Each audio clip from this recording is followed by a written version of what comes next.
की जय। श्री आनंद कंद भगवान की जय। श्री बांके बिहारी लाल की जय। जय जय श्री राधे श्याम।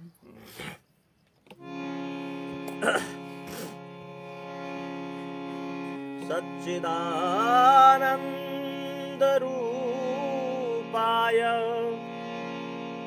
विश्वोत्पत्त्यादिहेतवे तापत्रय विनाशाय श्रीकृष्णाय वयं नुमः। वसुदेवसुतं देवं कंसचाणूरमर्दनम् देवकी परमानन्दम् कृष्णं वन्दे जगद्गुरुम्। नारायण समारम्भाम् शंकराचार्य मध्यमाम् अस्मदाचार्य पर्यन्त वंदे गुरु परंपरा। बोलो गोविंद भगवान की जय। जय जय श्री राधे श्याम। श्री हरिश्चरणम। आज जो है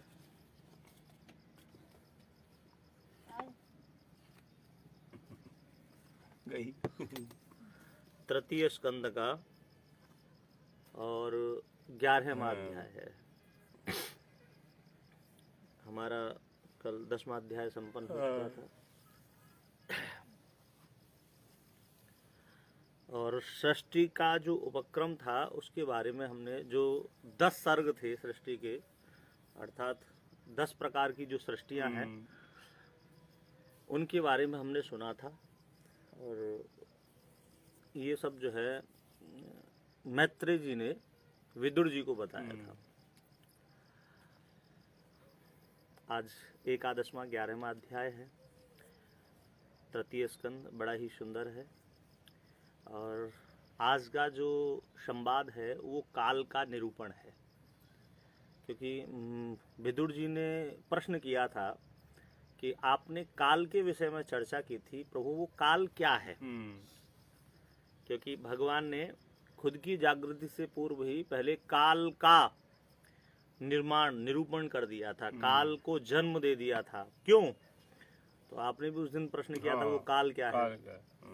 तो मैत्रेय जी आज यहाँ जो है प्रश्न का उत्तर दे रहे हैं। बड़ा सुंदर संवाद है। मैत्रेय जी कहते हैं, हे विदुर जी, चर्मः सद्विशेषाणाम् अनेको संयुतः सदा परमाणुः सविघ्नेयो नृणामैक्य भ्रमो यतः। कार्य जगत के जो अंश हैं उनका आखिरी अंश जो अवयवी नहीं है, अर्थात जो विभाग के अयोग्य है, जिनके समुदाय से लोगों को अवयवी का भ्रम होता है, ऐसे पदार्थ को परमाणु समझना चाहिए। अवयव तो वैसु परमाणु दे कहते हैं। हाँ हाँ हाँ, अणु परमाणु। हाँ। सत एव, काल का तात्पर्य होता समय, काल का मायने समय का। सत एव पदार्थस्य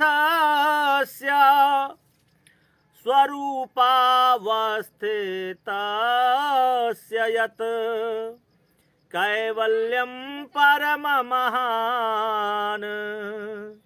विशेषो निरंतरः। किसी अन्य परिणाम को न प्राप्त हुए सत पदार्थ में, यानी एकमात्र कार्य में जो केवल ऐक्य है, तथा जिसमें विशेष पदार्थों की विवक्षा नहीं है या भेद विवक्षा नहीं है, वह परम महान है। एवं कालोप्यनुमितः साक्ष्म्यै स्थौल्यै च सत्तमा संस्थान भोक्त्वा भगवान व्यक्तो व्याक्ता भोग विभुः। इसी तरह है विदुर जी, स्थूल और सूक्ष्म काल का भी इससे अनुमान कर सकते हैं। भगवान की शक्ति जो अव्यक्त है वह परमाणु आदि पदार्थों में व्याप्त होकर व्यक्त होती है। सकालः परमाणुर्वै यो भुङ्क्ते परमाणुताम् सतो विशेष भुग्यस्तो सकालः परमो महान। जो काल परमाणु जैसी सूक्ष्म अवस्था को भोग करता है वह परमाणु काल और जो सृष्टि से प्रलय अव्यक्त है वह परमाणु आदि पदार्थों में व्याप्त होकर व्यक्त होती है, अर्थात तब तक सभी अवस्थाओं का भोग करता है, वह परम महान काल है। अणुर्द्वौ परमाणो स्यात् तत्र सरेणोस्त्रयः स्मृतः जलार्करश्म्यवगतः खमेवानुपतन्नगात। दो परमाणुओं का एक अणु और तीन अणुओं का एक त्रिसरेणु होता है। खिड़की से प्रविष्ट सूर्य किरणों में जो ऊपर की तरफ जाते हुए कण दिखाई देते हैं वे ये ही हैं। धूप में हम जब दूर की धूप दिखती है, हाँ होती नहीं है, हाँ हाँ हाँ, दूर की धूप में दिखाई देते हैं कि कुछ उड़ रहा है, उसे हम जो है परमाणु कहते हैं।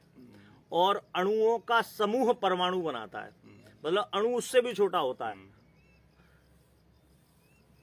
दो परमाणुओं का एक त्रिसरेणु होता है। जब वो जो परमाणु मिल जाते हैं तब एक त्रिसरेणु बनता है।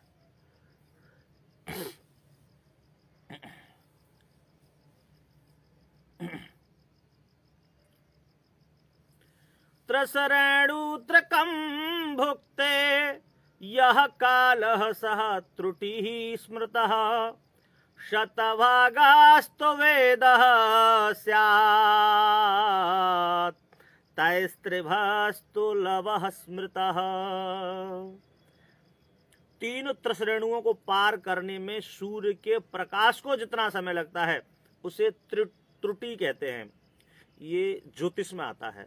ये हम काल विभाजन जो करते हैं तो हम सबसे छोटी इकाई क्या जानते हैं? सबसे छोटी इकाई हम जानते हैं जैसे मिनट से छोटी होती है सेकंड, और सेकंड से छोटा हम क्या जानते हैं? लगभग प्राय कुछ नहीं जानते है ना, क्षण इतना जान लेते हैं है ना, उससे छोटा नहीं जानते। लेकिन उससे छोटे भी होती हैं कालगणनाएं। तो ये उसी की वार्ता है। कहाँ से आरंभ होती है? परमाणुओं दो परमाणुओं का समूह एक त्रिसरेणु बनाता है, और तीन त्रिसरेणुओं का समूह जितनी देर में उसे पार करता है सूर्य का प्रकाश, उसे कहते हैं त्रुटि। 100 त्रुटियों का भेद अर्थात 3 भेदों का लव। जब 100 त्रुटियों का सूर्य का प्रकाश भेद करता है उस भाग को कहते हैं लव। मतलब 100 त्रुटि इस प्रकार से 3 त्रुटियां हो जाएं, 100 300 त्रुटियां को बराबर एक लव होता है। 3 लवों का एक निमेष होता है। निमेष शब्द प्राय सुना होगा भैया, एक निमेष ठहर जा। निमेष शब्द का मतलब है कि कुछ समय के लिए। हाँ। 3 लवों का एक निमेष होता है और 3 निमेष का एक क्षण होता है। तो जो क्षण थे वो बहुत क्षण क्यों कहा रहे हो फिर महाराज जी? ये तो बहुत लंबी बात है कि हाँ।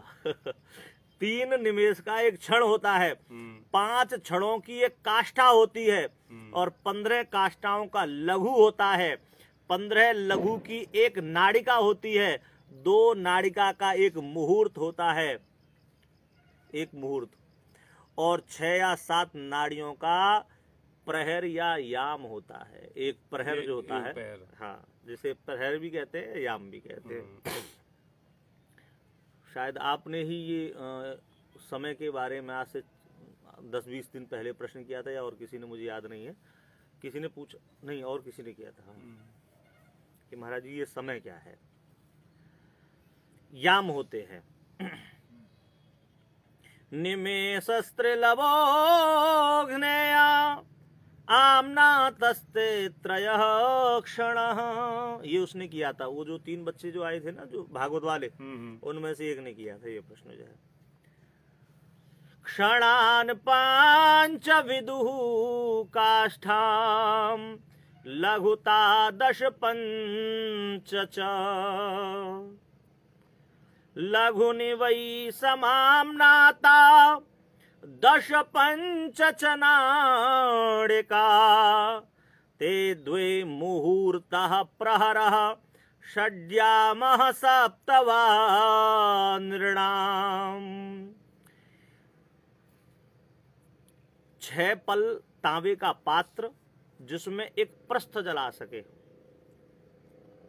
एक ऐसा 6 पल तांबे का, 6 पल तांबे का एक पात्र जिसमें एक प्रस्थ जला सके, बनाकर 4 मासे सोने की 4 अंगुल लंबी शलाका बनाकर, शलाका मतलब ये जो हम बुनते हैं, सिलाई मतलब ऐसी कोई 4 शलाका, 4 सिलाई बना करके उस 4 सोने की, हाँ, सोने की 4 अंगुल लंबी, कितने सोने से? 4 मासे सोने से। 4 मासे, हाँ, तो मासा तो वजन का पहले से ही है। हाँ, अब तो मासा उस सोने में ही प्रयोग होता है, शायद अब नहीं करते तो होंगे, करते हैं। हाँ, 4 मासा सोना, वही तो बनाकर उसके बराबर पात्र मूल में छिद्र करके उस सिलाई को 4 मासा सोना लिया, उसकी 4 अंगुल लंबी सिलाई बनाई और उससे उस पात्र में छिद्र किया। कितना बारीक छिद्र हो जाएगा? बहुत बारीक छिद्र होगा। हाँ, उस पात्र के मूल में छिद्र करके उसमें एक प्रस्थ पानी जितने समय में आ जाए, वह पात्र डूब जाए, वह काल नाड़िका होती है। नाड़िका कितने समय को कहते हैं? जितने समय में वो पात्र उस जल में जितना पानी आ जाए, अर्थात उस जल से वो डूब जाए, इतना समय जिस समय में लगता है उसे नाड़िका कहते हैं। 12 चतुर्भिश्चतुरंगुलैः स्वर्णमाशैः कर्तक्षिद्रं यावत् प्रास्थजलप्लुतम् यामाश्चत्वारश्चत्वारो मर्त्यानामुहनि उभे पक्षः 15 शुक्लः कृष्णः मानद। 4 यामों के रात और दिन होते हैं, अर्थात एक याम का मतलब एक प्रहर, एक प्रहर, तो दिन का प्रहर और रात्रि का प्रहर 8 मतलब एक दिन रात्रि में 8 प्रहर होते हैं। दिन के 4 प्रहर और रात्रि के 4 प्रहर, दोनों को मिला करके एक दिन रात बनता है, जिसे हम 24 घंटा कहते हैं। ये दिन रात 15 मिलाकर एक पक्ष होता है। 15 दिन का प्रतिपदा से लेकर के अमावस्या या पूर्णिमा तक को एक पक्ष, कृष्ण पक्ष या शुक्ल पक्ष कहते हैं।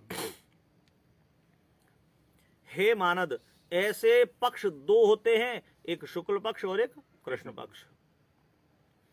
तयोः समुच्चयो मासः पितॄणां तदहर्निशम् द्वौ तावृतुः षडयनम् दक्षिणं चोत्तरम दिवी। दोनों पक्ष मिलकर एक मास होता है, वह पितरों का एक दिन रात है। मतलब एक महीना पितरों का एक दिन रात होता है, हमारा एक महीना और पितरों का वो एक दिन रात होता है। अब इससे समझ सकते हैं जब एक महीना उनको एक दिन रात है रही है तो देवदन को दिन कितना बड़ा होगा। पितरों को एक मतलब जो है रो हमारा एक महीना है रो, बिना कोई एक दिन रात ही है रो। हाँ, ऐसे 2 मास की एक ऋतु होती है, प्राय 6 ऋतु होती है। ऐसे 2 मास की एक ऋतु होती है और 6 मास का एक अयन होता है। साल। हाँ, एक अयन मतलब दक्षिणायन या उत्तरायण होते हैं ना। सही है। ऐसे 6 मास का एक अयन होता है। ये अयन भी दक्षिण और उत्तर ऐसे 2 होते हैं।